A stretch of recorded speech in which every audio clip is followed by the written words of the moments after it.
All right, we're getting ready to remove the factory front bumper. I've already removed, there was a piece of plastic here that said Jeep on it. I've already taken that off.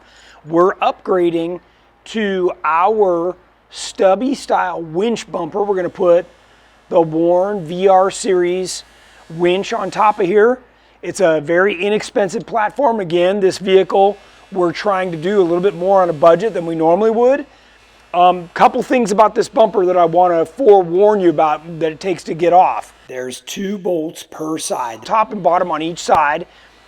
They are big and they're Torx. So it's a T55, and to get to this one, I had to jack up the Jeep to get this shackle to swing back so I could get in here and get to it.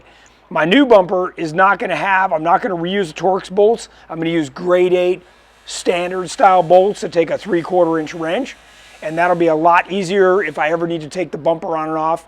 Again, I don't need these toe points. I still plan on flat towing the Jeep, but the new bumper has this already welded on here and they can be used to flat tow the Jeep. So new bumper, this comes raw. We just painted it up and it's ready for install. So we're going to pull this off and show you how this all goes on. All right, this is the latest value price point winch from Warn. It's called the VR Series, and this little guy is pretty nice. There we go. Nice little guy, it's all bagged up. Take that off there. And this particular one came with the synthetic rope, which is pretty nice, and we'll get this put on the bumper. All right, it's important that you put the winch on the bumper before you slide it on. This round tube that's built into the frame makes it really hard to get to the bolts from the bottom. You need to identify the hardware that are square nuts. These are unusual, and these fit into the casting on the bottom of the winch right here.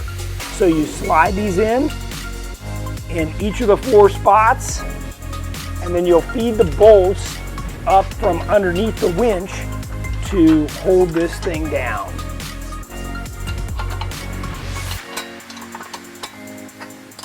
All right, that's nice and tight. So now we can flip this baby up. This is definitely a 2-person deal.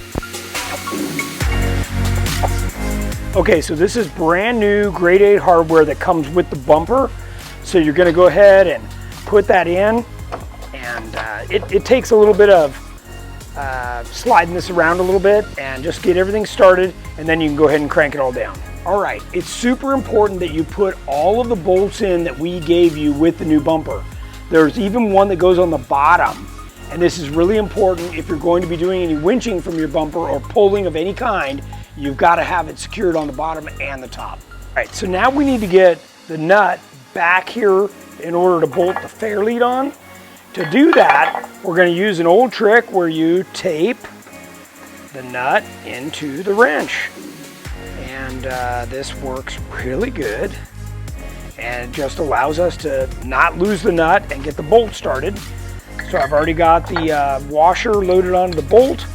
You do have to make sure that you get that through there so that you don't misplace that. And we're going to slide this dude in there. There we go. And then you can slip the wrench off. We're going to do the other side. I'm going to reuse the same tape. Right. Good.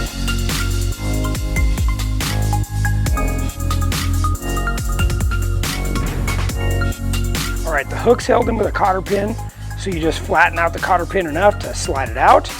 The pin slides out. You're going to put this back on and get the cotter pin back in. And then typically, once the cotter pin's in, you want to bend it a little bit more so that it doesn't fall out. And typically, I'll bend this all the way around because you don't want this to catch your hand either. All right, so we're going to use the secondary terminals that we have on the battery right here to hook up the winch. It takes a larger bolt than our terminal has a hole, so I'm just gonna use one of these step drills to take it out to the next size hole in order to bolt it on. So the winch cable comes a bit longer than we need.